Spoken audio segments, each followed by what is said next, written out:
Hello, grade 12s. How are you guys doing? I hope you guys are doing well. My name is Rutendo. I'm going to switch on my video just for a second so you can see me and you can see who is speaking. Hi, guys. So today we're going to be going through another Matric physics topic. So today we're going through projectile motion. And this is actually one of my favorite topics because it's very simple. You know your formulas, or if you know how to use your formulas, then you are good. You know how to apply them, then you fine. There's not a lot of ways that they can trick you and try to like catch you out. So I think we're going to have a lot of fun. I'm going to share my screen. I'm going to share my screen and then we'll get started. So there is a chat. So if you guys have any questions, you can pop them in the chat and I am able to see them and I'll try and respond to all of them as quickly as I can. Just be sure that when you do ask a question, be quite specific. So if you want me to repeat something that I've just said, say, ma'am, I don't understand when you were talking about the definition of acceleration. Or when I do bring it up, try and bring it up early or as soon as you have the problem so that we're not at another question and then you still have a question about something that happened 2 minutes ago. So as soon as a question pops up, you can write it in the chat and I should be able to see it and I'll try and answer all of the ones that I can. And if you're confused about anything, make sure to raise your hand or just type it in the chat and then we will try and get through all of those. Okay, cool. So we are looking at vertical projectile motion. Right, so the first thing we're going to look at is some of the definitions that you guys need to know. So you would have brought it, they would have brought it up in grade 10 and 11. So at grade 12, they're just giving you a bit more complex questions. So you should be familiar with the concepts, but grade 12, they're just asking it at like a level higher. So it shouldn't be too unfamiliar. So we're going to go through the definitions that you guys need to know, the equations of motion, as well as we're going to do some practice problems on projectile motion, right? And yeah, so that should be it. So these definitions, like the definition of distance, displacement, speed, and velocity, these you would have been introduced to in grade 10, right? And they're quite simple, not too bad to understand, but not too hard to understand. The first one is distance. Now, distance refers to the total length of the path traveled by an object. And so I'm just going to draw here our, okay, let's see if I can add some space.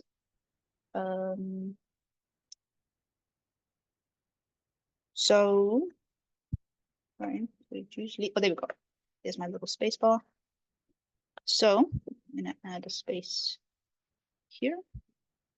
So with our distance, oh, it doesn't want me to add space. Let me add it with my other thing. Okay. With my distance, what I like to picture it is, let's say I have a car, right? And my car makes a trip from one point to another. So my car starts here at A, goes to B, and then there's C, right? So I have my little car and it's zooming through the road. From A to B is 10 kilometers. And from B to C is, let's say, 5 kilometers, right? When I'm speaking about distance, I am saying that what is the total length or the total path that this car travels over a particular trip, right? So if it goes from A to B, that means that it's traveled 10 kilometers, right? If it then goes from B to C after going to A, now it's traveled 15 kilometers. So we'd say the distance that it's traveled is 15 kilometers. If it goes from C, comes back to B, and comes back to A, that means it's traveled 10 plus 5 plus the 5 coming back plus another 10, which is going to be 30 kilometers in total. that this car has traveled, right? On the other hand, you have displacement. Now, displacement sounds very similar to distance, but it's not quite. Displacement is the change in position of an object from the point of reference. So what does that mean? So the point of reference is just its starting point, like where did the car start? And displacement is how far from that starting position has the car gone, right? So in the case where for distance, we count every single kilometer it moves. So for distance, we said 10, 5, and then another 5, and then 10. For displacement, we look at, okay, how far from the starting position? So this is always our start. How far from the starting position has this car moved? I want to change the color, right? So if it started here, went to, let's say it went to B, then it went to C. My displacement would be 15 kilometers, right? Right? Because if I measure the distance between the start and where it ended up, that's 15 kilometers, 10 plus 5. But if I say that my car started at A, went to B, went to C, and then came back to B, my displacement is only from the start to B. Even though it went to A, it went to this 10, this 5, and then another 5 here, the displacement only measures from the start to where the car finishes, which is going to be 10 kilometers. So the displacement only depends or relies on where the car starts and where it ends. It has no recollection, or it doesn't need or want or know what happened in between. It just wants to know what happened when where was the car when it started and where was it when it ended. Okay, so I'm going to go through that in just a little bit, Maketsi. Okay, then we have speed. Now, speed is the rate of change of distance.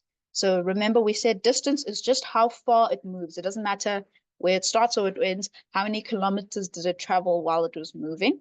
So if I look at, okay, let's say like we had here for our first example, this 30 kilometers. If we say that it moved 30 kilometers in 1 hour, then we'd say it's moving at, the speed would be 30 divided by 60. So because 60 minutes is 1 hour, so this would be 0.5 kilometers per hour, right? So that would be the distance that, or the speed that this travels at. Velocity looks at the rate of change of position. So remember, this was to deal with distance.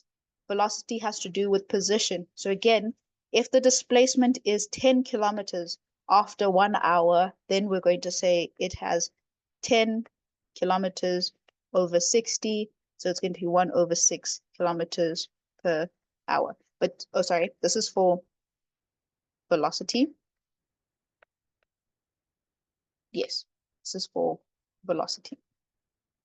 Okay.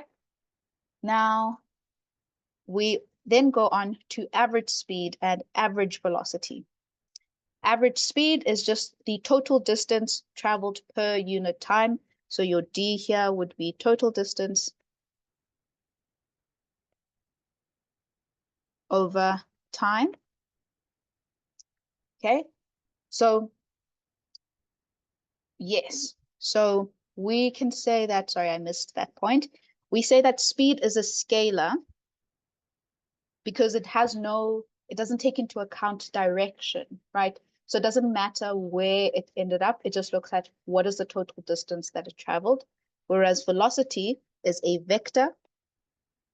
So we would need to say it has traveled to this position with respect to my starting position.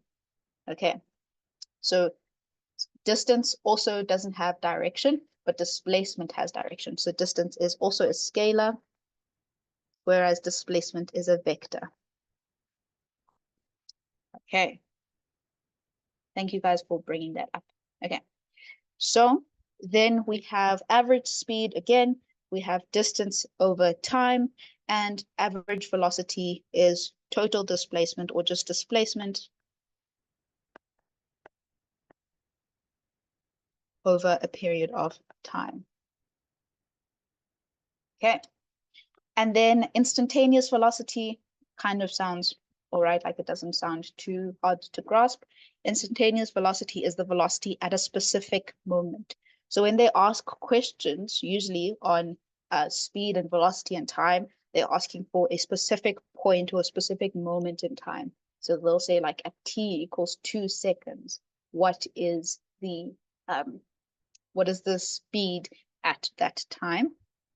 And then acceleration is just the rate of change in velocity. So how fast your velocity is changing, right? So this refers to how fast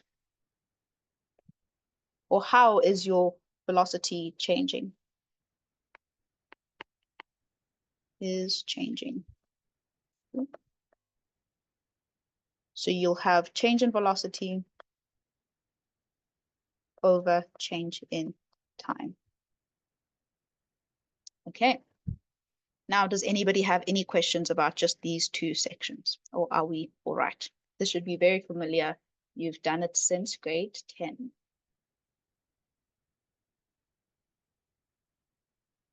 Okay, so we're still good. Okay, cool.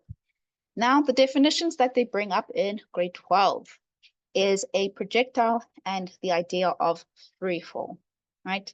Now, a projectile is an object upon which the only force acting on it is gravity, right? So think of you're throwing a ball, right? And you throw the ball, it goes up. The only force, as soon as that ball leaves your hand, like when you're no longer touching it, there is no other force acting on that ball except for gravity. Like the gravity is the only thing that is working or doing any work on that ball. When you're still holding it, you're supporting it up. So there is another force that's holding the ball up. But as soon as you let it go, as soon as you throw it, or as soon as you drop it, you no longer have any other force acting on it but gravity. So that's what a projectile is an object that only has gravity acting on it, right? And then free fall is a motion. So it describes how something is moving. And that is when an object falls and the only force acting on it is gravity. So a projectile describes the object. So it says an object, and free fall is a motion. So it describes a motion rather than just the object. So free fall is the motion of an object as it falls due to the force of gravity, whereas a projectile is an object that only has gravity acting on it. So just make sure when you always get definitions in your tests. When you get a definition, you know that a projectile describes an object and free fall describes the motion or how it moves under the influence of gravity. Okay, so those are our main definitions that you need to know. Then you have your equations of motion.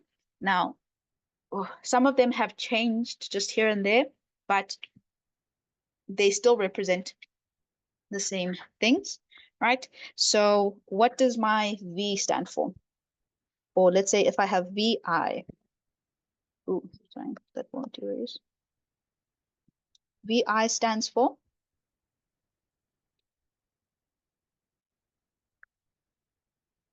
Initial velocity, and VF?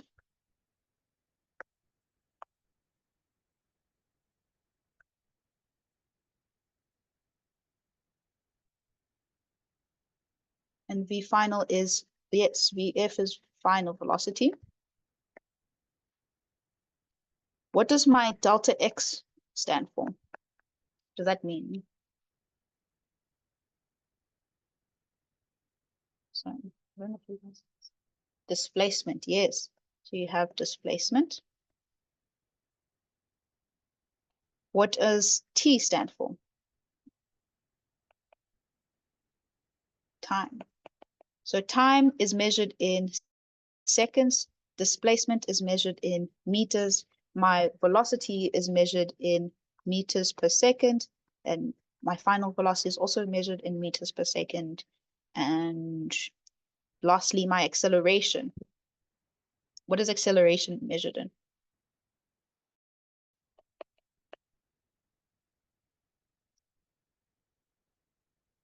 Acceleration is measured in meters per second squared. Okay, so my first equation describes that if I have my or if I'm looking for my final velocity, I can add my initial velocity multiplied by my acceleration and my time, or my change in time, and all of the other ones kind of work similarly. You just need to know when to use each. Okay. My acceleration for you guys, especially with free fall, is always going to be 9.8 meters per second squared down. No matter what direction you choose to be positive when you're doing your questions, your acceleration is always going to be pointing downwards. Every single question that you have, your acceleration is always going to be downwards. So you may have chosen that down is positive, which means that your acceleration is also going to be positive. But if you've chosen down or up as your positive, then your acceleration is going to be negative. But it'll always be pointing down, regardless of which direction you have chose to be positive or negative when you're doing your questions. Okay, so I have my first question here. Oh yes, I wanted to show you guys. This is how it appears in your formula sheet. You'll have all of your equations there. They won't tell you what each of them mean, but if you know how to use them, then you're set, then you're good, right? And so you have basically all of the equations that I had above. This is how they'll come up in your formula sheet. So we're going to try this first one. It says a racing car starts from rest. Now, what does from rest mean? What information does that tell us about any of the variables that we have? So whether V final, V initial, acceleration, or time. What does from rest mean? Perfect. It means that it's stationary. How do you spell stationary? Is either stationary or airy. And my V initial is 0. Right. So that means that whatever I'm going to start with, my V initial, my VI is going to be 0. Perfect. Okay. And it travels along a straight track and reaches 400 meters, right? After 8.6 seconds. So with these kinds of problems, what you're always going to do is you're first going to start by writing down what you're given. So here I've been given that it starts from rest, which means that V initial is going to be equal to 0. I've also been told that it travels along a straight line and reaches 400 meters. So my delta X is going to be 400 meters. So that's how far the distance that it's traveled. And it told me if this happened in 8.6 seconds, so my time is going to be 8.6 seconds. Now they want to know, what is my average acceleration? Right. So we look at our equations and we see, okay, I've been given certain parameters and I want to find something at the end. I don't have my V final. They've just told me that there was a racing car that was driving. It moved 400 meters in 8.5 seconds. What is the acceleration that it did? Like, how did it come from rest? V initial equals 0. What is the acceleration that got it to this point, to 40 meters in 8.5 seconds? Right. So we can't use any equation that has V final because we don't know what V final is. Like, we're not told what the velocity at the end there is. So we can't use this first one. We can't use the second one because it also has V final. We can't use this third one because it also has V final, which we can't use. We can use this, I don't know what to call it, but we can use this one over here. And that one says that delta X is going to be V initial delta T plus a half acceleration times change in time squared. Okay, does that make sense? So we know that we don't have velocity final, so we can't use an equation that needs me to have velocity final, right? So I can put in my delta x here. I know that that's 400 meters, so I can make it 400 is equals to my v initial, we said is 0, and my time is 8.6 seconds, right? And then I have half. I'm looking for my acceleration, so that's what I'm missing. And my time again is 8.6 seconds squared. Okay, so can you guys try and find what my acceleration is? What is my acceleration going to be? If you calculate it, what acceleration do you get?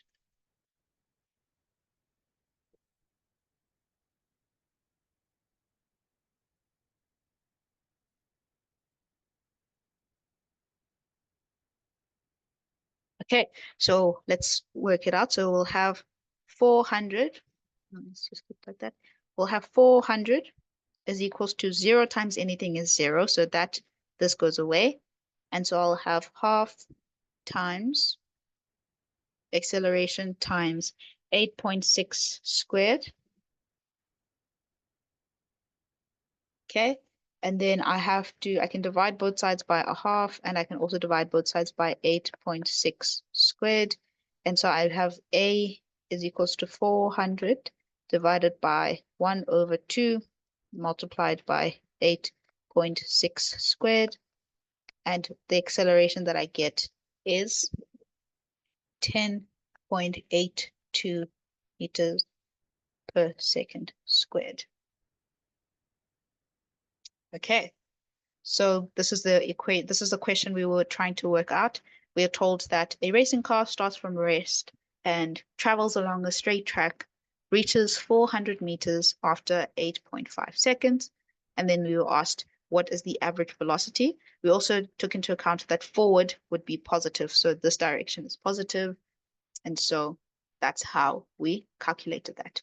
We said we couldn't use anything that had a velocity final because we don't know what our velocity final was. We just told that it starts from rest and moves a certain distance in a certain time.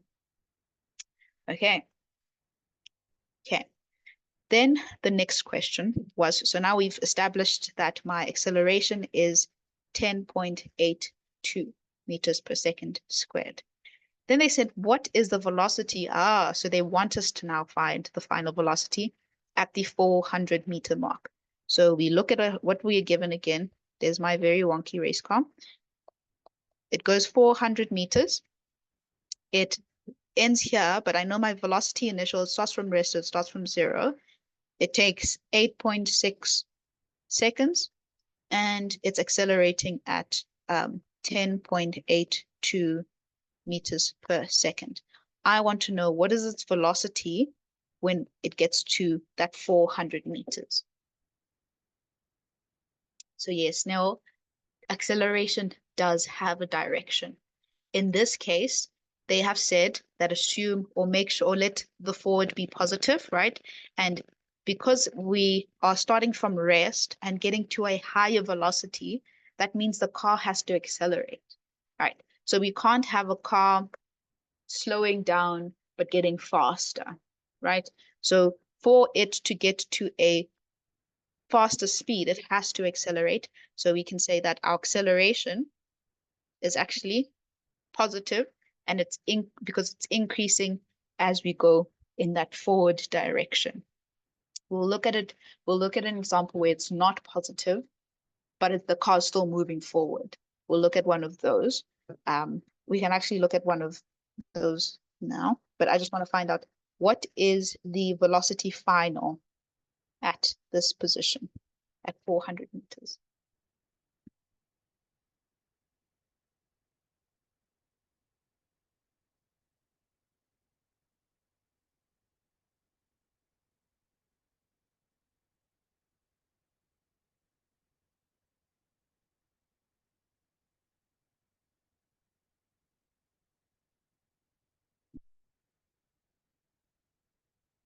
What is my velocity final at that 400 meters position? Yes, so you guys are getting it right. Well done. So now I can use any equation that has velocity final. I'm going to use the simplest one here because that means I'll make the least amount of mistakes. So here I have my velocity final is equals to velocity initial plus acceleration multiplied by time. Right. So my velocity initial is 0, right? Plus acceleration, which is said 10.82 multiplied by my time, which was 8.6. And so now I can add those two together. It will just be 0 plus 93.05. So that will be my velocity final. Okay. So you're always going to try and round off to 2 decimal places. Mine may have been a little bit off because everybody's getting 0.4, but yeah, this would be your answer. Okay. Now, they say at the 400-meter mark, so let's just redraw everything that we have. We have our car. It's moving forward. It starts at rest, so V initial is 0. V final is now, we know that it's 93.05 meters per second. We know that it moves a distance of 400 meters at a time of 8.6 seconds with an acceleration of 10.82 meters per second squared. Okay, so this is all the information that we have at the moment. Okay, they say at the 400-meter mark, the brakes are applied. So this car moved for 400 meters. Then at 400 meters, I don't know how to draw brakes. He applied the brakes, right? And the car begins to slow down and comes to rest. So in this whole space here, he's still applying the brakes and he comes to rest, right? So we know that at this point, at this 400-meter point, all of my other things are still valid. So my final velocity, or my velocity here, is 93.05 meters per second. Well, that's the only thing we can really use. But it slows down at 2 meters per second square. So now my acceleration for this part is 2 meters per second to the minus 2. But it's going to be minus. Can anybody tell me why it's minus? Like my car is still moving forward, right? He's braking and he's still moving forward. But why is it a minus acceleration?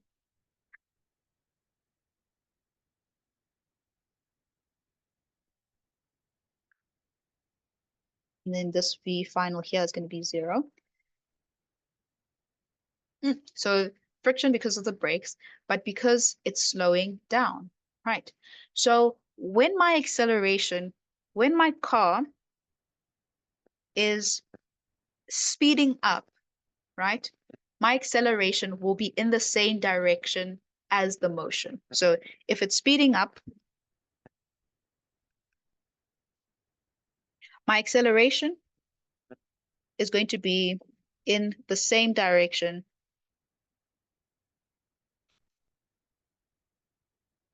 as motion. But when my car is slowing down, right? So now he's applied the brakes and he's beginning to slow down. He's still moving towards the right, but my acceleration, you'll find, is going in the other direction because he's slowing down. So when you're slowing down, the acceleration will be in the opposite direction.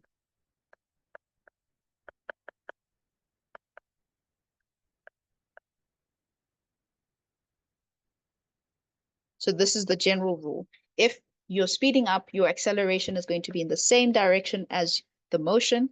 If it's slowing down, your acceleration is going to be in the opposite direction. And at the beginning of our question, we established that positive is towards the right. So if it's accelerating in the opposite direction, that means that this is going to be negative. Okay, So yes, somebody said V final is 0.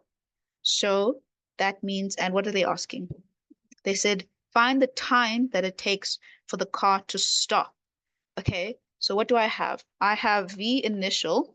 So before he put the brakes, he was moving at 93.05 meters per second. V final, it says it comes to a rest. So V final is 0 meters per second. We know the acceleration is 2 meters or minus 2 meters per second to the minus 2. Or, yeah, or minus 2 meters per second squared. And we are looking for time. So we're basically looking for delta t is my question mark. What equation am I going to use? It's equation 1, equation 2, equation 3, and equation 4. Which equation am I going to use?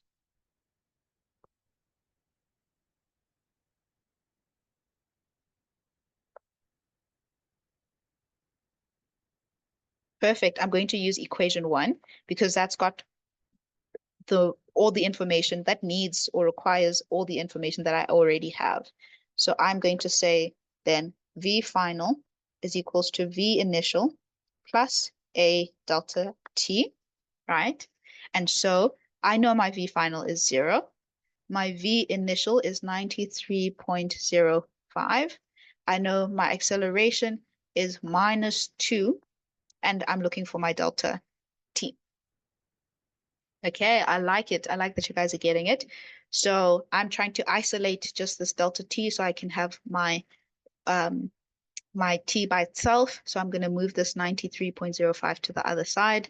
So I'll have, oh, no. Yeah, this just moved 93.05 is equals to minus 2 delta T. I want to get the delta T by itself. So I'm going to divide both sides by minus 2. So I'll have delta T is going to be equal to, the negative cancels out. And so my final answer is going to be 46.53 seconds. 46.53 seconds. Okay, so that is that whole question over there. Is everybody comfortable with that? That shouldn't have been too bad because we're just applying formulas. Okay, perfect. Now we get to the nice part of it. We look at projectile motion, right? So for projectile motion, we said a projectile is an object that only falls, that moves freely under the influence of gravity. And so it's experiencing free fall, which is the motion of moving only under gravity, right? So in the absence of friction and all of that, let's say I have a ball. I don't know how to draw it. Okay, I have a ball and it's falling down, right? What forces are on this ball? Nothing else is touching the ball. What forces are going to be on this ball?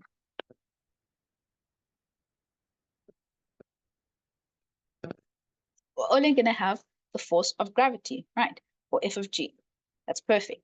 So if nothing else is touching the ball, nothing is pushing the ball, nothing is pulling the ball, the only force that we'll see is the force of gravity, right? And the force of gravity, you would have done it in Newton's law, is mass times acceleration, right?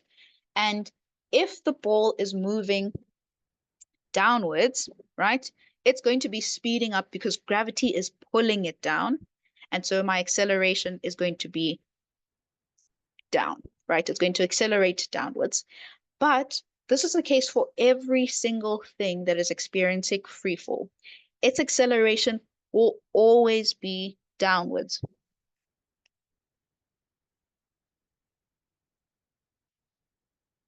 Always be acting downwards. So when you draw your free body diagram downwards, I like to say I'm a maths tutor, not an English tutor. Downwards, there we go.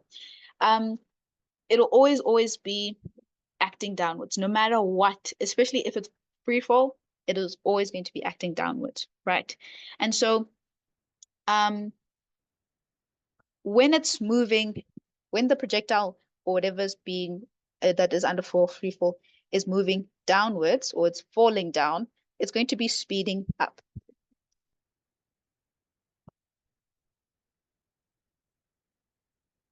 Right? So if gravity is pulling it down, that means it's going to be speeding up because it's being pulled downwards. Right? If I have my ball, but now it's moving upwards, we also have acceleration acting downwards. Acceleration will always act downwards, regardless of the mass, regardless of the how it's moving, how fast it's moving, and acceleration will always be 9.8 meters per second, like we said before. Meters per second just squared. Yeah. Okay, will always be downwards. But now if the ball is moving up and acceleration is acting down, there's two forces that are acting on that, right? So here we had both of these forces or both of these things pulling in the same direction or moving in the same direction, but we can't really look at these as forces. But anyway, if it's supposed to be moving up, right, and my acceleration is downwards, I will have the ball slowing down. Right? So from wherever it's moving, it's going to be slowing down as it's going up because it's accelerating downwards. And that's like we had with this car problem, that when it was slowing down, the acceleration was acting in the opposite direction of its motion. The same here with the projectile. If your acceleration is acting in the opposite direction to which your ball is moving, that means that it's going to be slowing down. But if your acceleration is moving in the same direction as which your object is moving, then you're going to be speeding up. Ignore the two forces. So I just meant that, yeah, so there's no other forces acting on it, just gravity. So the white line shows where it's moving. So the white is the moving. So they're not forces. Sorry, I misspoke there, but they're just showing you which direction certain vectors are going. And the red one is acceleration. This is acceleration. Okay. So these are my two instances that I'll have. Okay. So for a projectile, you'll get two typical parts. Not two typical parts, two parts of your parts, right? So let's say my projectile is being thrown. Let's say again, we have a ball and I'm over here. So we're not considering air resistance. We always going to ignore it, especially at your guys' level. But it is there. You deal with it in university, but not right now. Okay, so I am playing catch with my friend, or I'm playing some kind of game, and I throw the ball up. If you go and do it, you can actually experiment with this when you have a ball. You'll see that your ball will go up, it'll travel up, and then start coming down. Right? Whether you throw it directly up, so like not on a curve, but like just straight up and then coming down, but it'll always go up and then start coming down, right? And so what we observe is if I throw it up, right, it's not starting from rest. If I throw something, my hand has to be moving at a certain speed to get it to move out of my hand, right? So I'll always have a V initial that's there, right? What is my velocity when it gets to the top here? What is my V final when the projectile or whatever I've thrown up is at the top? 0, right? So my V final when it gets to there is 0. And so those are the two velocities that I have. What if I'm like standing on a cliff, right? Or on a building, and I decide to drop a ball? What is the V initial in this case? Oh, I shouldn't have made it right after a 0 question. So V initial, yes. V initial is going to be 0 because I'm just letting it go. It's starting from rest in my hand and I'm letting it go. So it's going to have a V initial and then some kind of V final, depending on what conditions I have, right? So for a projectile, your top velocity, where it's at the very top, if it's thrown from a certain height up, will always be V final will be equal to 0. And what you'll see is that when you throw it, the height that it goes up kind of has to be the height that it comes down. Like you can't have it throw up and it moves 5 meters up and then, but when it's coming down, it only travels 3 meters. So the distance or the time or the distance that it travels up has to be the same that it travels down. If I throw it from here, the distance that it travels up to there and then gets to this point over here, so this A and this B have to be the same, right? So if I'm standing on a building like there, right, and I throw my ball up and then it comes down, the distance between when I throw it up here and when it gets to where I had thrown it before is the same. So here A equals B in terms of distance, right? And then it travels however long the size of the building is. Okay. The time that it takes to get from, okay, again, the time that it takes to get from, shouldn't have been erased me. I looked so good. The time that it takes to get from A to B is the same time that it takes to get from C to the bottom of D there. So the time that it takes to get from there to there, to there to there is the same.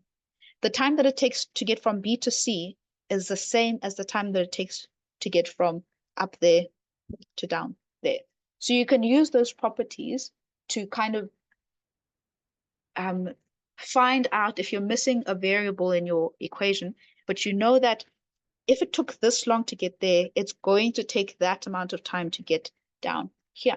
So here your T at B is going to be the same as your T at C. Okay. Now,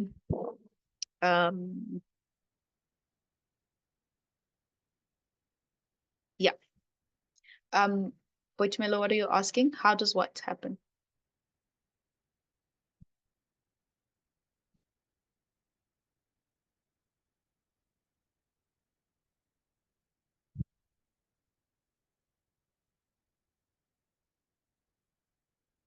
The time. So it just, if you find your velocity here, so this will be velocity I and velocity F for A, it will be the same as the difference in velocity between here and here. You'll actually see, we'll do some practice questions. And it's so cool that the velocity between A and B, so between A and B, is the same velocity change or change in velocity, change in V, as between that and that. So if it moves at the same speed or changes the speed at the same rate, then it takes the same amount of time to get from a certain point to another point, or like the same point in the graph. Okay, so that's just these are just like rules or like kind of ways that you can be thinking when you're dealing with them. At the same height, they will have the same velocities, right? And at the same like distance traveled, so there to there to there to there, they'll have the same times. Okay, but we'll do a question and then you'll let me know if you're still confused. Then we'll try and kind of re-explain it. Okay, so that's all we have for vertical projectile motions. Okay, so we have this first question over here. So V at A will equal V at D. Is this in all cases? Yes. So if it's going from this point, so let's say sometimes they like to ask it in terms of this building. So the V initial here will be the same as the V here, V final there.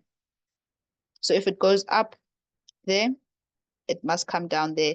These velocities will be the same at this point. It'll continue to increase its velocity as it goes down. So the V final here will be different, but the V at these 2 points at A and at B will be the same. Okay, so now we have this question over here. We are told that I've put all the equations that you could need. They say that yes, we will do a question like that. Come on. Okay, we're told that an object is projected vertically upwards, right? So first step is to always draw a sketch. Every single time, every single question that you have, you're always going to draw a picture of what this is going to look like. So I have an object. So I'm standing here and I throw this object up, right? 4 seconds later, so after 4 seconds, it is caught at the same height or the same point of release on its way down. So it starts coming down and then I come and I catch it here, right? And this took 4 seconds for it to go up and come down. It took 4 seconds to go up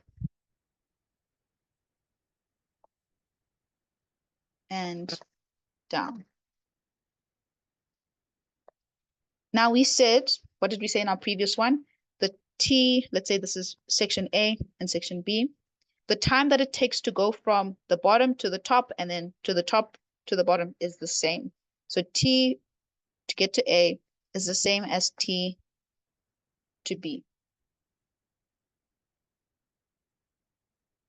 Okay.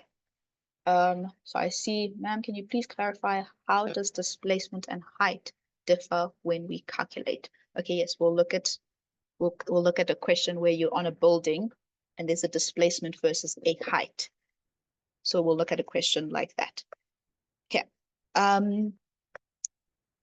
me just change this. This is a bit too dark. Okay. So vertically upwards, 4 seconds later, it's caught at the same height. Okay, so what is time A then? If I say that it takes 4 seconds to go up and down, and my time A is equals to time B, what is my time A and my time B actually? 2 seconds, right? So it takes 2 seconds to get up there, and then 2 seconds to come down there. Perfect. Well done, guys. Okay. It's caught at the same height on its way downwards. How long did it take? Determine how long it took the ball to pass a height of 8 meters in the upward direction. So we're saying that the ball travels up and at some point it reaches 8 meters, right? We don't know what the point that is. And we're choosing the downward direction as positive. So down is positive. So let's draw all the forces on the ball. So we'll have the ball, the only force acting on it is acceleration, which is downwards. Okay, so I need to find out at what time, so how long means what time, delta T equals question mark, did the ball reach 8, what is it, 8 meters? Okay, so let's see. I'm looking for time. I've got, do I have initial velocity? I don't know what the initial velocity is. We don't have initial velocity. So initial velocity, oh, sorry. Let's see. V initial here is unknown. We don't know what that is. V final here is 0. And then V here is going to be the same as the V initial, which we still don't know. Okay. Okay. We don't know what the distance is that it traveled to get from there to there. Right? We don't know what that distance is. And do we know the acceleration? What is the acceleration?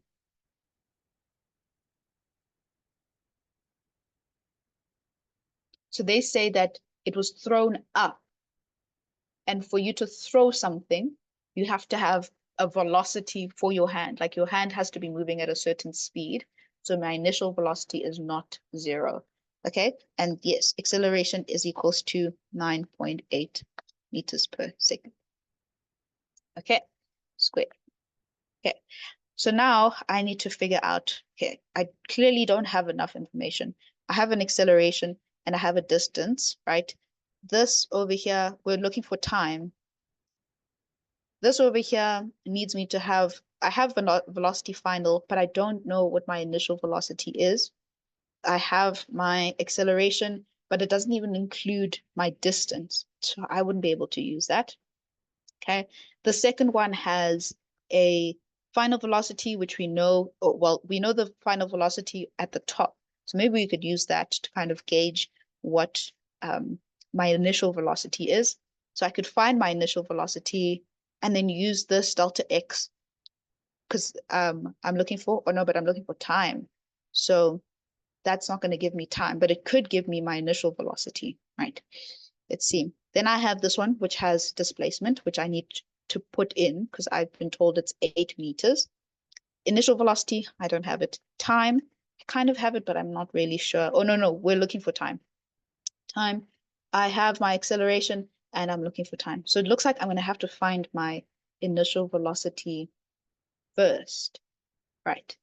So how can I find my initial velocity? Which equation can I use? I have equation 1, equation 2, equation 3, and equation 4. Because I want to use equation 3, which says delta x is equals to v initial delta t plus 1 over 2 acceleration delta t squared. But I don't have my initial velocity. So we can use, yes, equation 1.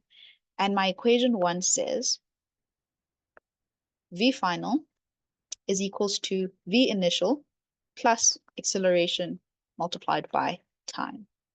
My v final is what? What is my v final? If I'm looking at just like this region over here. 0, right? So I have 0 is equals to there. My v initial is what I'm looking for, plus acceleration. Is it going to be positive or negative 9.8? We said our downward is a positive direction. In what direction is my acceleration facing? My acceleration is always going to be facing downwards, right? So my acceleration in this case is going to be positive. So this is going to be positive, or just we can just make it, leave it as positive 9.8. And so delta t, what time am I using for this? Remember, I'm looking at, I've just, let me just redraw my diagram here. We said that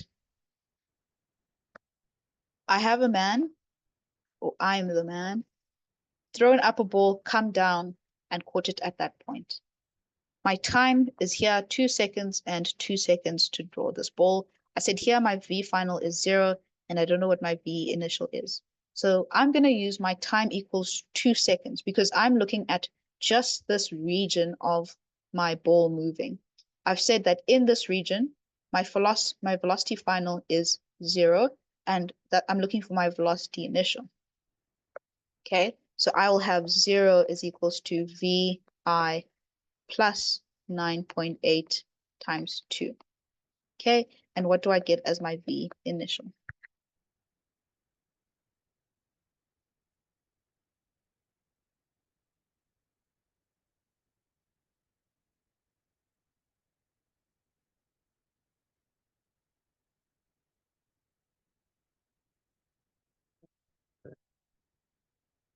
I get my V initial as 19 point or minus 19.6 meters per second. Right? Because if you move that, it becomes a minus. But we have said down is positive. So it makes sense why this is negative. It's telling me that it's in the opposite direction of what is we've decided is positive. So it means that it's going, V initial is going to be 19.6 meters per second upwards. And this makes sense because we know that if down is positive, that means upwards has to be negative. And if we got a negative answer, that means my V initial is negative or upward, sorry. If I got a negative, velocity initial means that my V initial is upwards. Okay, perfect. Now I have my velocity initial. I now know that this is what I'm working with. I have a man here. He throws this ball up. It goes there, comes down at a V initial of 19.6 meters per second, and it's going up first. Then V final here is 0. It takes 2 seconds here, and it takes 2 seconds here. And yeah. Okay. My question was actually determine how long it took the ball to pass a height of 8 meters, right? So let's see. I can use now equation 3, the one that I wanted to use before. I can use it as delta x is equals to V initial delta t plus 1 over 2 acceleration delta t squared. Okay, I hope I'm not missing anything. I don't think I am. Okay, so that means that my delta x, we said, is 8 meters. My velocity initial is 19.6. Delta t is what I'm trying to find, plus 1 over 2. Acceleration, we said, is 9.8, and it's going to be positive still because downwards is positive. And then I have delta t squared. I'm going to say let delta t equals k, so that I can write it kind of in a quadratic formula type of way. So I'm going to move this 8 to the other side. Or let's just do one at a time. So 8 is equals to 19,6k plus half of 9.8 is 9.8 divided by 2 is 4.9. So 4.9 multiplied by k squared. And then I'm going to say 0 is equals to, I'm going to move this 4.9 to the beginning, 4.9 k squared plus 19.6k minus 8. Is it minus 19?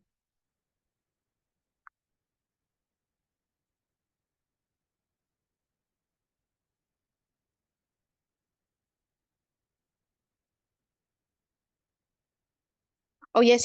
Sorry. Thank you, guys. Yes, this is going to be minus. You're right. You're very right. Because it's in the opposite direction. So minus and minus there.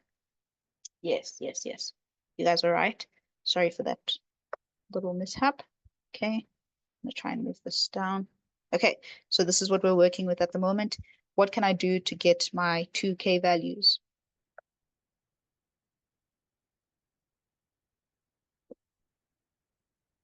What certain formula do I know to find something that looks like this?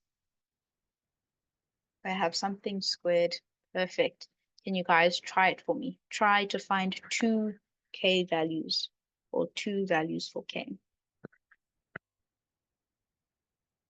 Is it minus?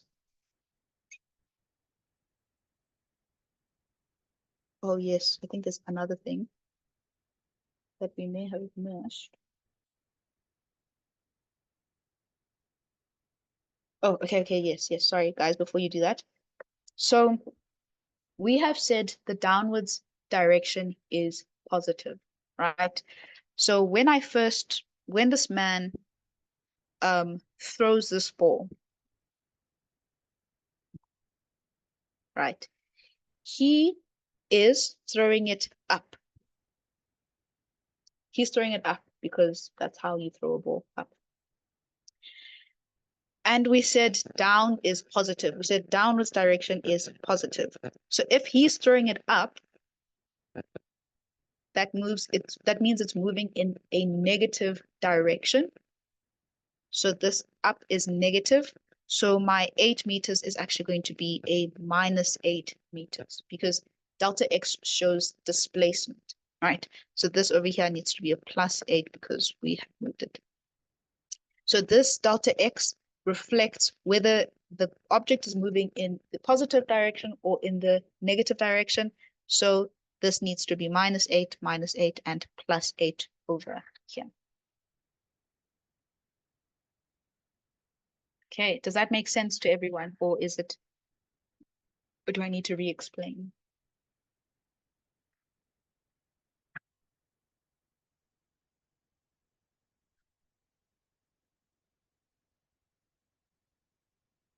Okay, so we're good. Okay, I can re-explain.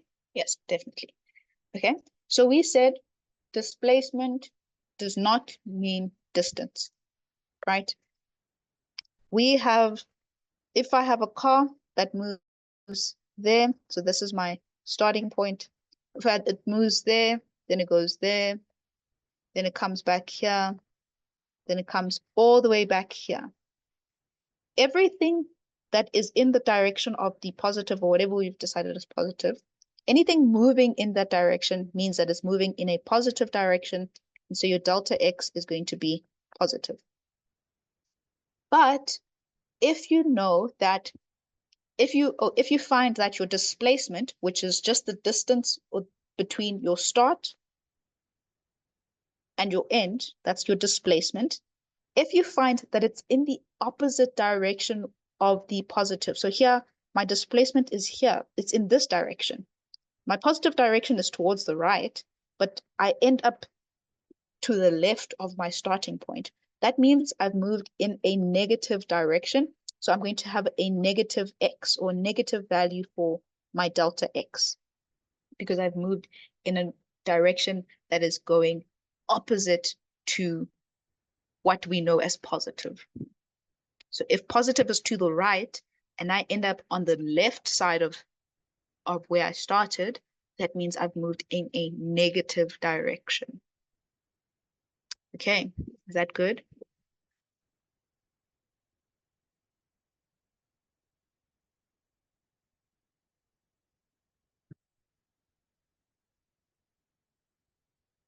Okay, so what you should get here is two values. You should get T or K. K is equals to you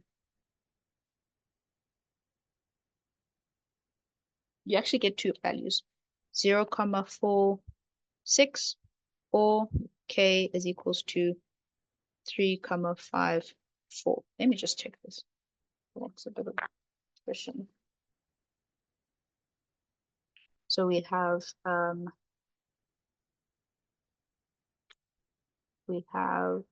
our equation, which is that one. We have our A being 4.9. We have our B being minus 19.6. And we have our C being 8, positive 8. So the two values we get is 3.54 and 0.46.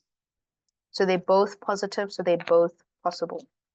And how does this happen? So what actually happens is my 8 meters happens somewhere along here. This is 8 meters. Great thrower. This is 8 meters. And so when it first is going up, it hits there at 8 meters. And then when it's coming down, it hits again there at 8 meters. So the first one happens at 0.46 seconds, and the second one happens at 3.54 seconds. So that's what it means. There's somebody that said, somebody said, if you know that if you get a negative value for your T, then you know that that one is incorrect, and that's perfect. So if you're stuck between two choices, and you have a negative value and you have a positive value, your time can never be negative. So you always choose the positive one. But if you get two values, that means that there's 2 points where your ball passes that 8 meter mark, or your ball passes whatever you're looking at. So 8 is positive because when we moved it to the other side, it became positive, and it was negative because we said the positive direction is downwards, and he throws the ball up. And so when it's at 8 meters, it's actually in the negative direction to where we said our positive direction is. If he threw it down, then we would say whatever this value is, like 2 meters down, is positive. But because he threw it up, and the positive direction is downwards, which means that the upwards direction is negative. That means that he's at -8 in terms of our positive and negative directions. Perfect. Yes.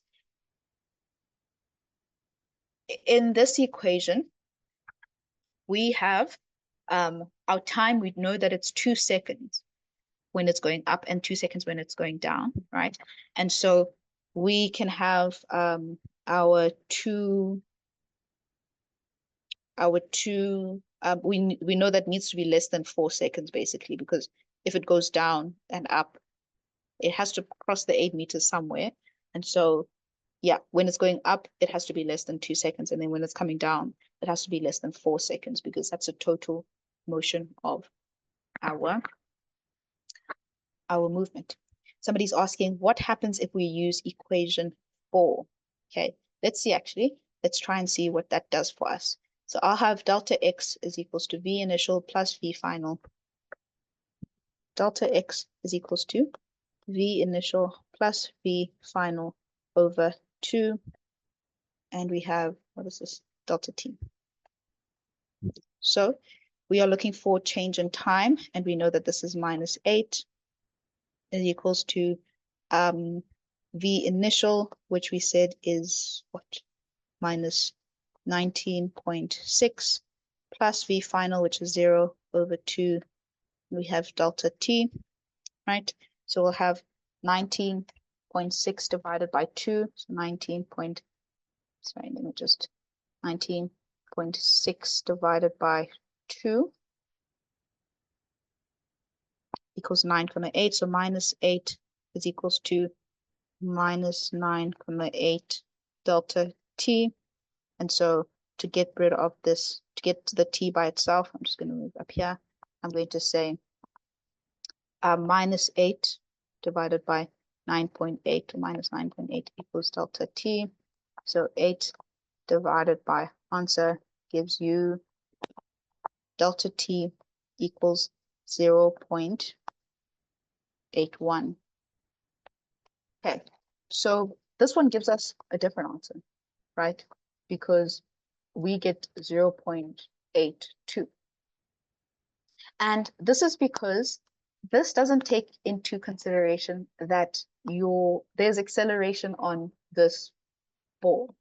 So I just showed you this so that you can see that it will give you a different answer. You won't get the same answer. But our projectile is under the influence of gravity. So we can use this if there's no forces acting on the ball whatsoever.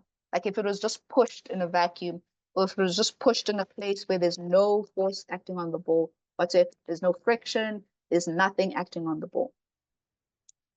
We have gravity acting down on this ball, right? And so we have an acceleration that is in the downwards direction, right? And so we can't use this because it doesn't take into account that your ball is slowing down as it goes up, right?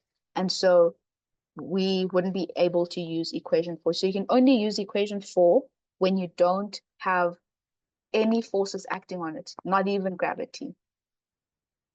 Okay, thank you so much for your answer. That is a very, very important question. Yeah, thank you, Nikuyen. Does that answer your question? Oh, no, not Nikuyen. Agreement.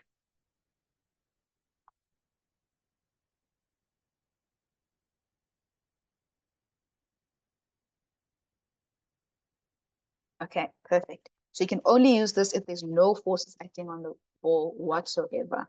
Okay, so we wouldn't be able to use this one. Okay. So these next few ones are we're just going to breeze through them so we can still practice some. So if I have an object that is dropped from a height, we said that this is so I'm just looking at the different graphs that you can make. So this is the displacement, the delta x or delta y versus time graph. So how it will move in terms of its displacement, where it is in relation to its starting point. So here makes the obvious going down. So it's being dropped, so it's going to go down. Velocity versus time. it's being dropped, so it starts at a initial velocity of 0, and then it's being dropped, which means that it's, let's say this reference point is there, and down is negative, up is positive in this case. So my velocity is going to be increasing, but in the negative direction. So it's going to be sloping down. And then your acceleration is always going to be 9.8. So it's going to be a constant line that just stays as negative 9.8. So this is negative 9.8. So this acceleration is going to be your acceleration every single time. With every single projectile motion graph, your acceleration will always be negative 9.8 if your downwards direction is negative. So that your upwards position is positive, so it'll always be negative 9.8. Okay, if I throw a ball down from a height, so this graph is going to be a little bit different. So you'll still see that you'll have your displacement time graph, but it will reach its final displacement much quicker because you're throwing it down, you're adding a little bit of force, so it's going to fall down faster. Your velocity is not going to start at 0. Your velocity is probably going to start at a velocity of somewhere like, it's going to be positive or negative. It's going to be negative because you're pushing it down, and it's going to also be a slope like that. So it's going to follow a downward slope, but it's not going to start at 0 because you have an initial velocity that you're pushing it down with when you throw a ball down. Acceleration, again, is always going to be minus 9.8 meters per second. Squared. Sorry, I think I forgot the squares in the other one. Okay. If I am throwing a ball up, right, like we practiced some of it, it goes up, then it comes down.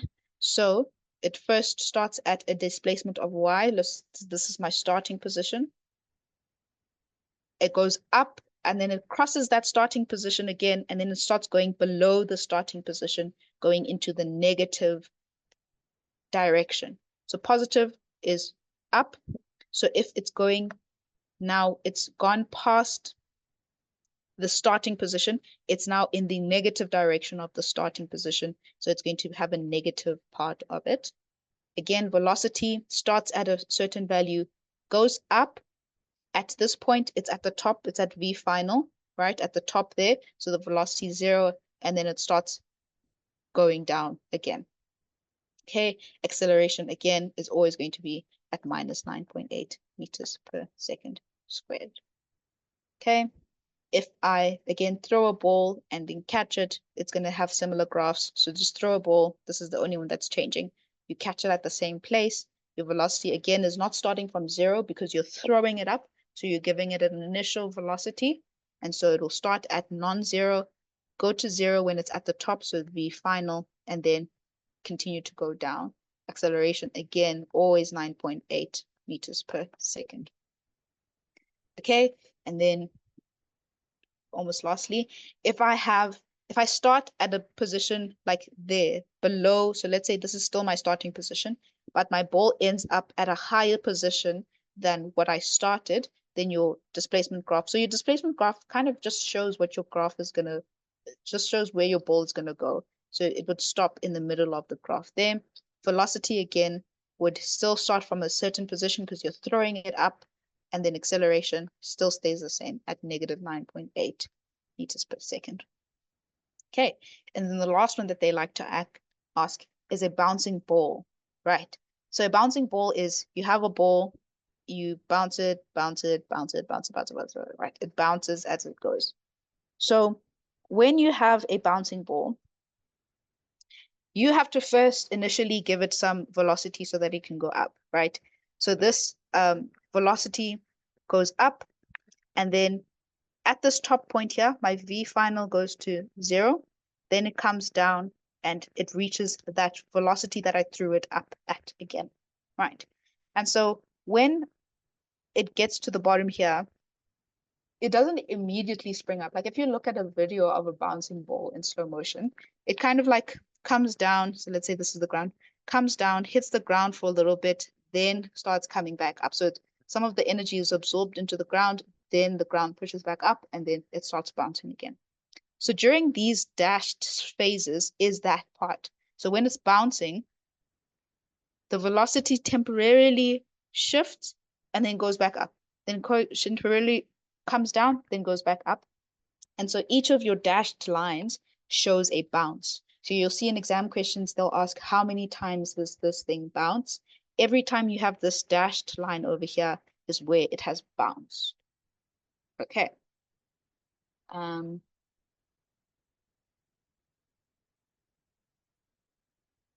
So easy way to explain the bouncing ball graph. So the highest point of a ball reaches to the starting point where it is thrown, and this displacement is negative at the point if it is positive. So again, here we're saying that moving up is positive, right? So when it's moving up, the velocity initial is up, forward. So it's going to be, yes, it's going to be up here. So this doesn't actually start at a bounce. It starts at here. So this point corresponds to this top part here, right? It goes down, right? Bounces. So let's say this is A, bounces at A. Then from A to B is from, this is still A to B. So B is where the velocity is now 0 to C. So C is here. It bounces, so it's still C. This is D, where it gets to here. And then let's say this is E, which is when it gets to the ground again. Okay, so you always know that your V final is 0 right at the top of there. So whenever your graph touches the 0 axis, so this point over here, it's reached an apex, it's reached the top of the bounce. So this point of the bounce. And then whenever it's bouncing, you have these dotted lines over here. So the number of dotted lines is how many times it has bounced. When it touches the x-axis, so there, that's when it's at the top of its bounce, and then it's coming down again. Yes, so the dashed line represents when it gets to this point over here, when it touches the ground, and then it starts bouncing again. So the dashed line means that it's touched the ground at that point. Okay, so I'm just going to erase this. Yes, so in this case, the ball bounced 2 times. Okay, so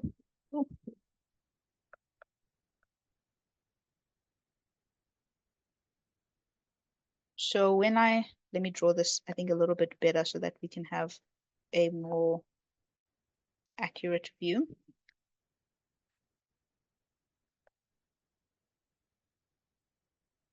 Okay, so when my ball is at, so what this basically looks like in terms of a displacement time is, I'm going to try and draw it like right next to it so that,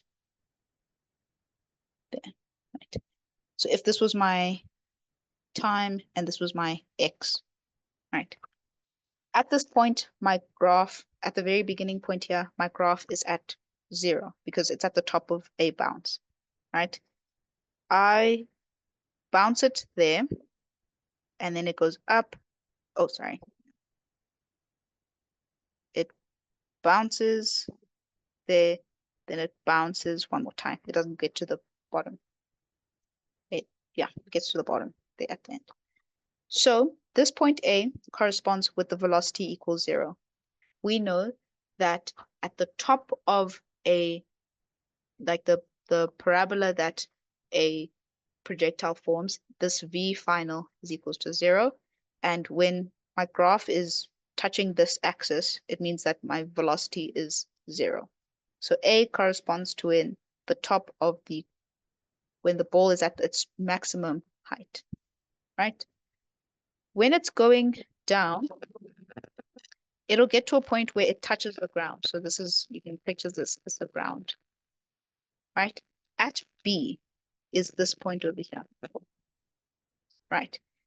At B, these dotted lines tell you that it's touched the ground and now it's bouncing. So now I have B and B there. That's a bounce, right? Then when it's bounced, it has to come back up again. Like it has to start increasing its velocity again.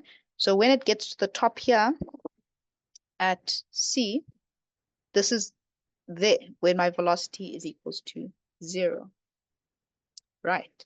So that point corresponds with that. And then it comes to D, where it's coming to bounce again, and that D is here. Yeah, like this dotted line represents my D when it's bouncing.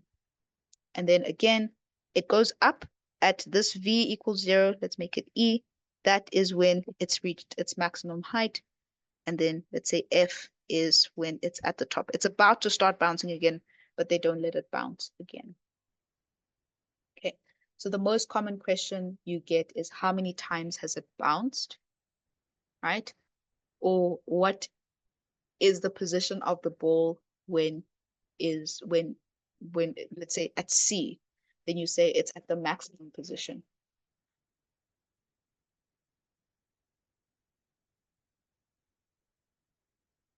Yes, F is on the ground. If they'd let it bounce again, it would have been like this. But they didn't let it bounce again, so it doesn't continue that way.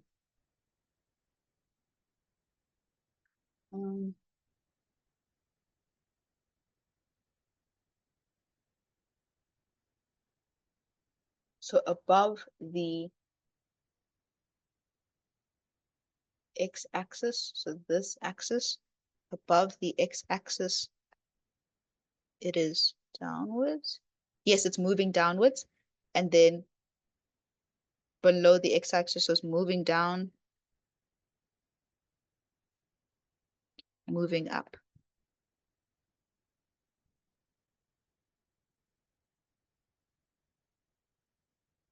Oh, sorry. I was just showing that this is the ground point.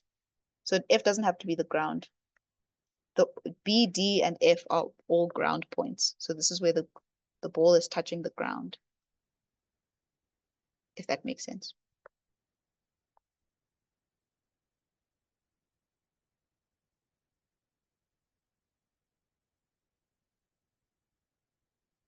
Why does it have a velocity at F? Because when you've thrown something up, it comes down at a certain velocity. Like it doesn't just like stop before it gets to the ground. So if you throw something up, when you catch it, it'll still be moving. It'll still like you can catch it and it'll like be moving down. So there'll still be a velocity at F, but the dotted line shows that it bounces up. It bounces back up, which yeah, so at this point, there's still a velocity at F. So like go throw a rugby ball. When you catch it, it's still moving down. It's still got a velocity that's going down. Okay. Does that make sense?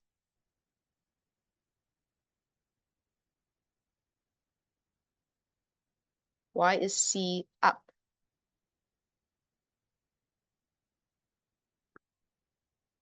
So at C, we can see that the graph is at 0, at V equals 0. And we know that V final, when it's at the top, is 0. So V final is always going to be 0. Okay, so analyzing the graph, you know that the dashed lines mean that that's a bounce, right? So in this case, actually, the ball is, so we said if the ball is moving up, right, at a certain velocity, that means, and the velocity, okay, so in this case, downwards is positive and upwards is negative, right? Because when it's going from A to B, the ball is moving down, but we can see that our velocity is above the graph, which means that upwards is negative, right? Our ball is moving down, but the velocity is above the axis, which means that it's positive. So down must be positive.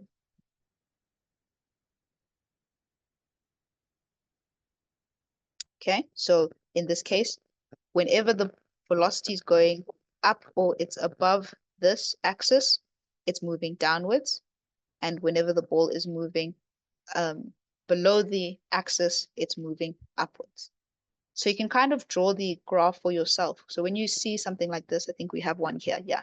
When you see something like this, you're going to say, okay, it bounces there, it bounces there, it bounces, or it's supposed to bounce there, right? Wherever your end is where it bounces. Then you draw your ball for yourself.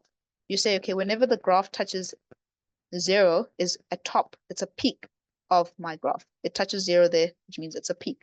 It touches 0 there, which means it's at the top. Okay. The ball has a velocity, but yes, it does come to rest. So they didn't let it bounce, or they just didn't record it bouncing at F. If you don't make a dotted line at the x-axis, would you say that the ball is at rest? So at F, it's not at rest. It's still moving. It's got a velocity. It was supposed to bounce at that point, so it's supposed to come down, but they didn't draw it. So F is still moving. It's not at rest. You can only say that it's at rest when velocity is equal to 0.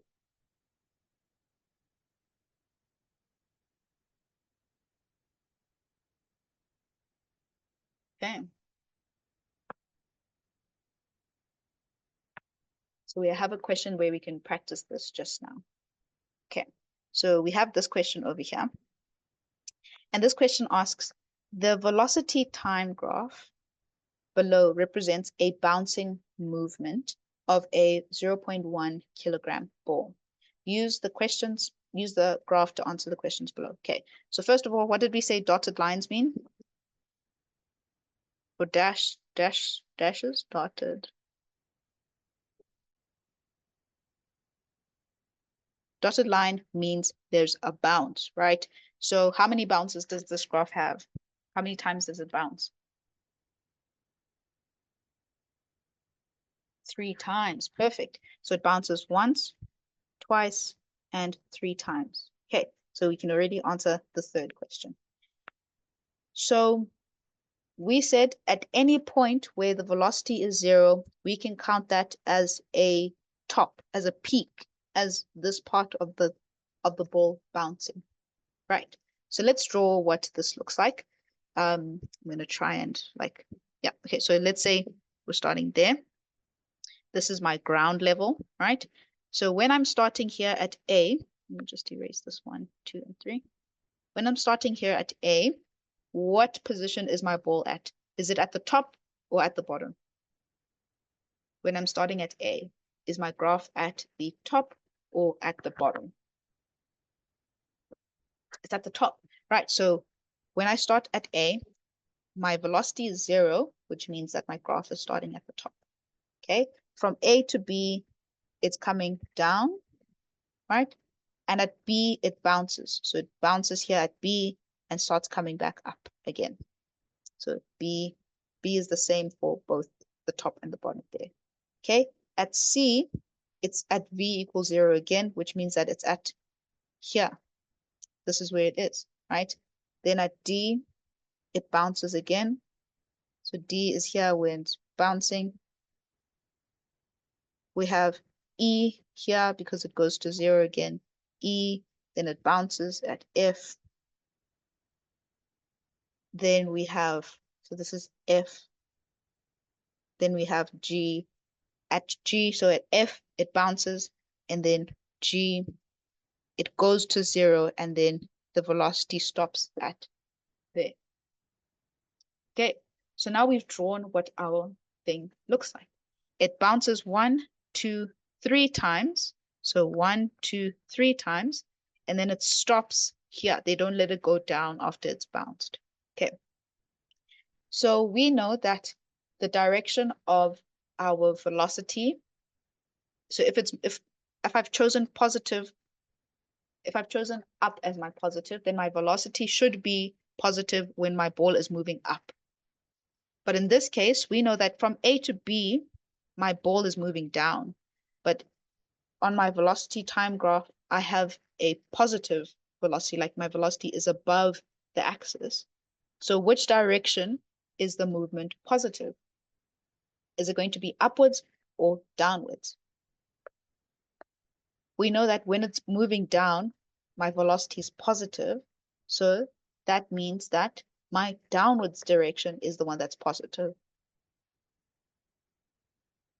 because we know that for my velocity to be positive, it needs to be positive when it's moving in the direction of the positive direction, right? Or that was a very roundabout argument.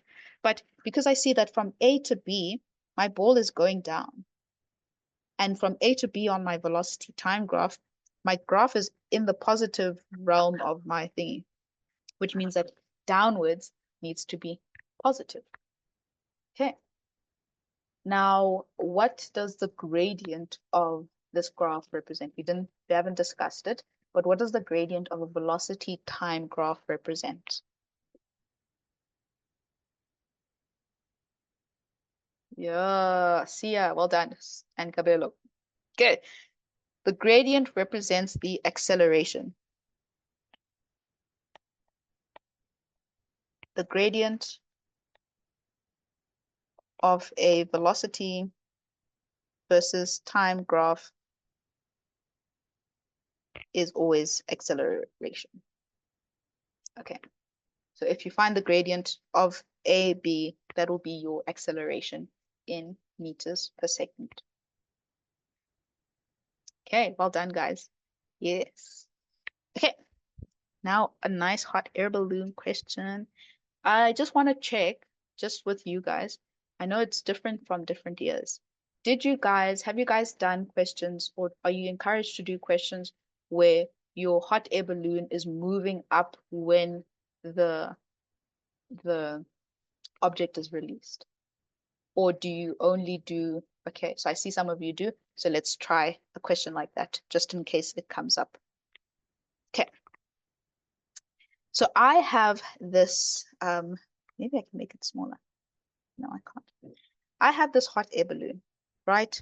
And now this confuses a few learners where if I have a hot air balloon and it's going up, right?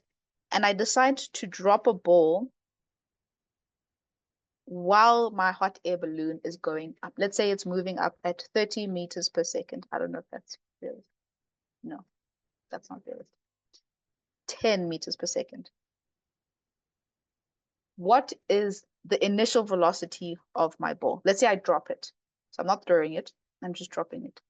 What is my initial velocity of my ball if my hot air balloon is moving at 10 meters per second? Perfect. The initial velocity is going to be the same velocity as the object that I'm moving in, right? So this is also going to be 10 meters per second. If they said this was a building and I'm dropping a ball from a building, I'm just dropping it and it's just going to fall down, this velocity is 0 because it's moving from rest. It's coming from my hand, which is at rest, and being dropped. So it's going to just fall. It doesn't have an initial velocity because I'm just holding it still before I let it go. But if I'm moving and then I let it go, my ball is initially going to be at the speed that I was moving at. So here, my velocity initial is going to be 10 meters per second. Now, another question, is it going to just drop down, or is it going to go up first, then come down? Is it going to go up first, then come down, or is it going to just drop down? Perfect. So in the case of a building, I'm holding this ball. I'm going to do a terrible job at drawing my hand. I'm holding this ball here and I drop it. So it's just going to go down. Like there's no way that it's going to come up first. But because I'm in a balloon that's going up, it first has to go up, reach 0, then start coming down. So it has the same trajectory as something that has been thrown up. It'll have a velocity initial of 10 meters per second. It'll have to go to V final equals 0 there. At this point, it'll have 10 meters per second again, and then it'll continue to fall down. Okay, I'm glad that is clear and that you guys get that. So here, I have a hot air balloon that ascends at a constant velocity of 5 meters per second. So I know the hot air balloon is moving at a velocity upwards of 5 meters per second. A ball is dropped from the hot air balloon at a height of 50 meters. So this hot air balloon is 50 meters above ground, right? So when it's dropped, it's at 50 meters and then falls vertically towards the ground. Okay. Determine the distance between the hot air balloon and the ball after 2 seconds, right? So we have a hot air balloon is going to be moving up, right? While my ball is going to move up a little bit, then come down. Okay. Now, my hot air balloon experiences gravity, but it does not, it's not free falling, right? So the acceleration here is basically, we don't account for the acceleration here. We're not going to say, yeah, it's going to be at 0, right? So I don't know who asked before about using equation 4. So 1, 2, 3, 4. This is where we would use equation 4. When your object is not under free fall, like it's not under the influence of gravity. There is gravity acting on it, but gravity is not controlling how it moves. So here, to find the distance that this air balloon moves, we're going to use equation 4, right? And then to find where the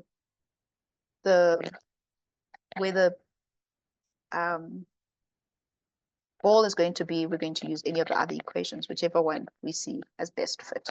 Okay, so let's find the displacement of my hot air balloon first. How far up has my hot air balloon moved after 2 seconds? You guys tell me how far up. It starts at, it's going at a constant velocity of 5 meters per second, right? And they say that it's moving up, so it keeps going up. How far has it moved after 2 seconds?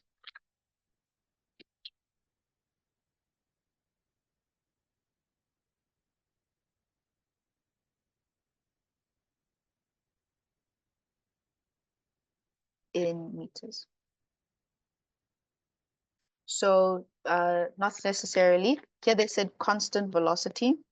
So if something is moving at a constant velocity, there's no acceleration. It's not accelerating. So this constant velocity is what tells us that acceleration equals 0.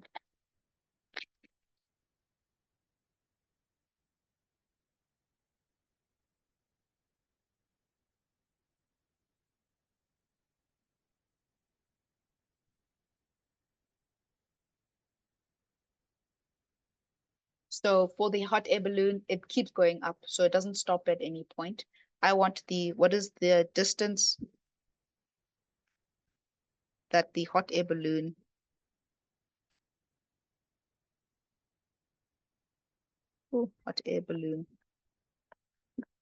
travels in 2 seconds.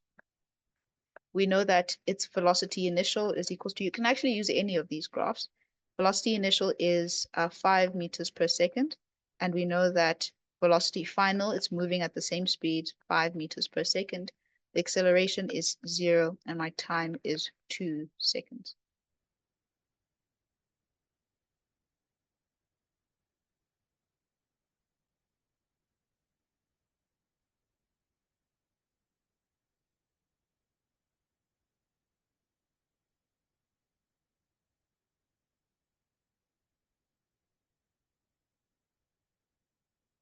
Okay, so I like the way you guys are thinking. So you're using this bottom as the reference point, right? You're saying that 0, x equals 0 starts here at the bottom. So if it was initially at 50, after 2 seconds, that means that it has moved 10, which means that now it's at 60 meters.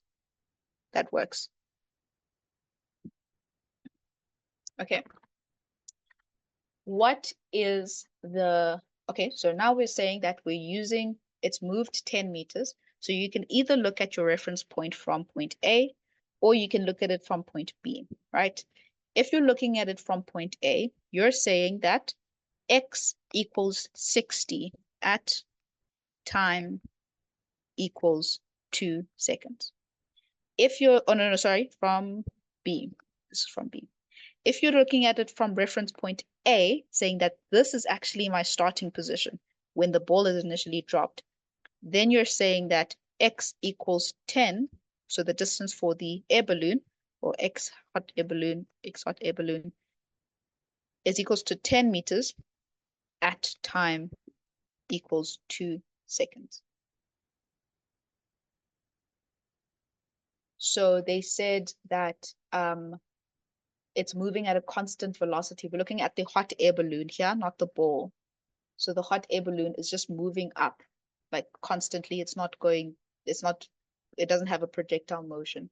It's just moving up. So that's why velocity final is 5 as well. So here we're looking at the hot air balloon. We're not looking at the ball yet. We're going to look at the ball now. So they said constant velocity. So constant velocity means that it's not accelerating. Okay, let's do the sum together. So I'm going to use the first equation. So I can say V final is equals to V initial plus acceleration multiplied by time. V final is 5. Oh wait, what am I looking for? I'm looking for distance. Distance, sorry. So I can't use that one because it doesn't have distance. Let's use, we can use any of them actually, but let's use this last one because we don't have acceleration. I'm going to use delta x is equals to V initial plus V final over 2 multiplied by delta t, right? I want to know how far has the balloon moved in 2 seconds. My V initial was 5. My V final was 5 over 2. And I'm looking at 2 seconds. So I'll have equals 10 over 2 multiplied by 2. So this gives me, is that 10 over 2 multiplied by 2? I feel like I left something. Yes. So that just gives me 10 meters. Okay. Does that make sense? Google, is that all right? You could have used any one of the equations actually, because all of them have, but you would have wanted the time. So any equation that has time. So that one has time, this one has time. So you could have used 3 or 4. Okay, so, right. So that was the equation. Right, so now we've said this is how the hot air balloon moves. We said if you're looking at it as B is 0, right? Then you're saying that it's 60 meters at time equals 2 seconds. If you're looking at it as A is 0, so A is here, then you're saying that it is at 10 meters at 2 seconds. So I'm going to use, let's use B as my 0 point. Okay, I'm just going to make some space here and just read the stuff so that we can have a bigger view. So hot air balloon at the top. My distance between there and there is 50 meters. So at time equals 0. This is where it is. At time equals 2 seconds. It has moved up a little bit. And it's now at 60 meters. 60 meters. We're going to say, what direction is positive? Up. We're going to say up is positive. Okay, let's keep up as positive. Up is positive, which means that if I'm moving up, that means that I'm in a positive displacement. If I'm moving down, then I'm in a negative displacement. Okay, so we said that this has moved 10 meters from where it was first dropped. Okay, now let's do the ball. We said the ball is going to first go up, then it's going to come down. So we need to find out where is it when it's at t equals 2 seconds, right? We know that velocity initial is going to be 5 meters per second, right? we know that we don't know what the velocity final is at t equals 2 seconds. We don't even know where it is at t equals 2 seconds. But we know the acceleration is going to be negative 9.8 because it is acceleration is always down, and we've chosen positive as up. And we want to know how far, or what is the displacement it's moved after that t equals 2 seconds. Okay. So first of all, let's find how far it moved, or how much time it took for it to get from v initial here to v final of 0 here. Can you guys find that for me? What is the time from when it was first dropped until it stopped at the top here and started coming down? So what is that v? What is that time that it took to get to there? My equations are, I can put my equations here. I want to know what is the time that it took for it to get from there to there. My v initial is 5 meters per second. V final is 0. What is the time? My acceleration is negative 9.81.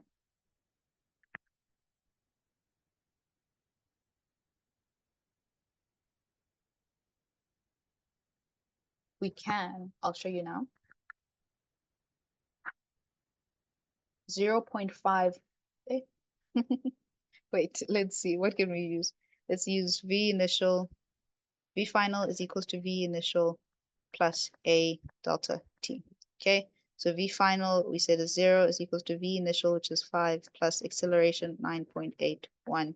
And then T is what I'm looking for. Delta T is what I'm looking for. So I'll have this is sorry, negative 9.8. So I'll have minus 5 over negative 9.8 is equals to delta t. So my delta t is going to be 5 divided by 9.8, which is going to be 0.51. Delta t is equals to 0.51. Okay, so can you see what we just did? We found that the time that it takes to get from here, from the point A here, let's not call it point A, let's call it point E to point F is 0.51 seconds, right? Which means that at t equals 2, it's already moved past this point. It's actually on its way down at t equals 2, right? What is the time? How much time does it take to get from from F here to G? What is the time from F to G down there? We spoke a little bit about this. Right, we said the time that it takes to get from the bottom here to the peak here is from the bottom here to the peak here is the same time that it takes to get from, oh no, I don't have a laser, to get from the top to the same position at the bottom. Right, so we've now found that this is also going to be 0.51. Right, it's the same time, which means that, what's 0.51 plus 0.51? 1.2. So in 1.2 seconds, my ball has just done this and started where we had started. So it's at 50 meters after 1.2 seconds, right? How much more time does it need to go? So this is 1.2 seconds. How many more seconds does it have?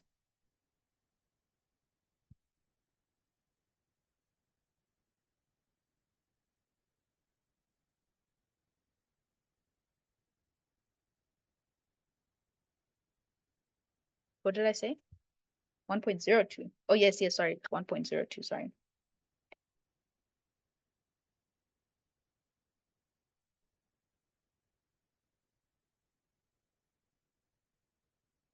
So I would have 2 minus 1.02 to go. So that means that it still has to travel for 0.98 seconds. 0.98 seconds, right, to get to wherever it is where t equals 2. Okay. Can you find, or what is the velocity at here, at g? What is velocity g equal to?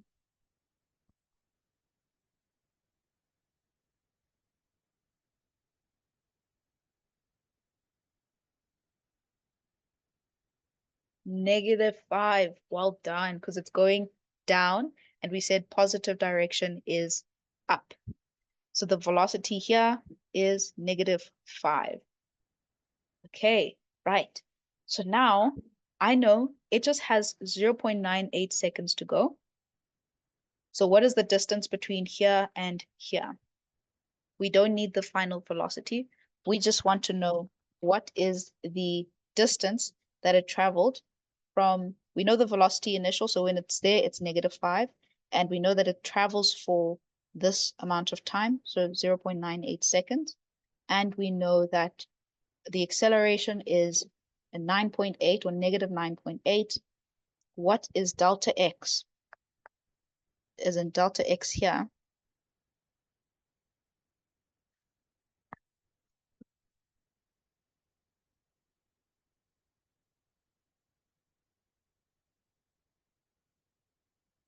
What is that delta x? You can put it into delta x is equals to v initial delta t plus 1/2a delta t squared.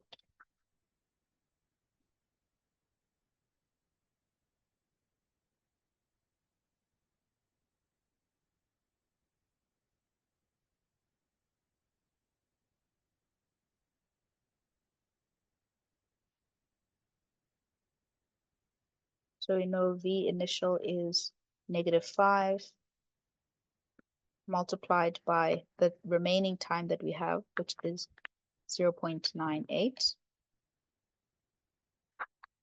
And that we're going to add to 1/2 multiplied by my acceleration, which is -9.8.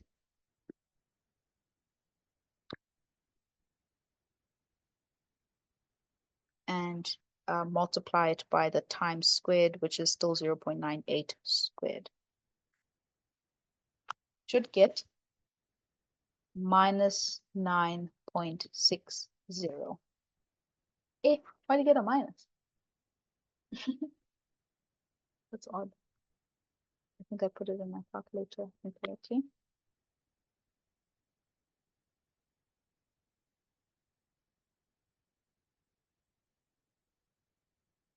Okay, so from this position going down, it has moved 9.6 meters, right? Yes, it's because it's lower than where it starts. You're correct. So now that means that my hot air balloon is at 60. This is at 50 minus 9.8, 9.6, sorry. This is 50 minus 9.6, or 50 minus 9.60.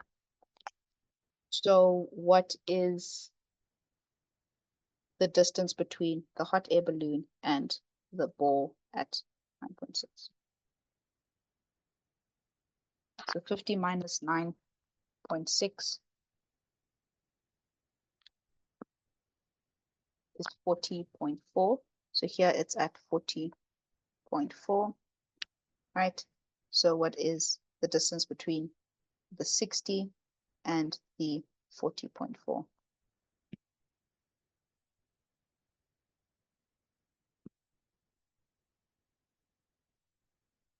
So the 40.4 is the distance between the where it's first, oh yeah, so the distance between the ground and there.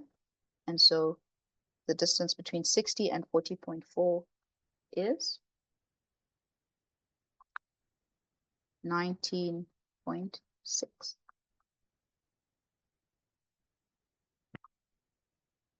Okay, so for hot air balloon questions, always kind of draw your diagram and annotate it. Like have a look at it and say, okay, what is going on with my ball?